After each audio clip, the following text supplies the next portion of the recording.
So what unions will say is, hey, we have a legal obligation to represent every worker in a bargaining unit, whether they pay us dues or not. And therefore, if you pass a right to work law, people will opt out of paying those dues. We still have a legal right to represent them. They are now free riders. By passing this law, you have forced a free rider problem on us, and it's costing us money. The way the unions have portrayed this is, hey, we're all on the same bus, heading in the same direction, all going to a place we want to go to. And you're just deciding not to pay the fare. Okay, that does make you a free rider. That's unfair. And if that were the case, they'd be right.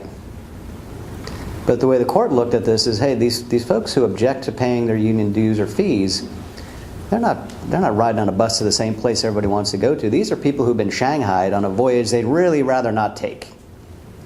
So the way to look at this is not that these people are free riders. They are forced riders right now because they have no choice but to pay those dues or fees, or they will lose their jobs. Unions actually like the fact that they have to represent everybody in the bargaining unit because it gives them a lot of power in the workplace. Even if people are opting out of paying union dues, unions do not want to give up that right to exclusive representation, because that's what that means is the employer has to talk to them, has to bargain with them.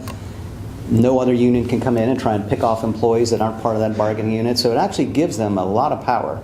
So if you actually put this question to unions today and said, hey, are you willing to give up that right of exclusive representation so you can get rid of this free rider problem?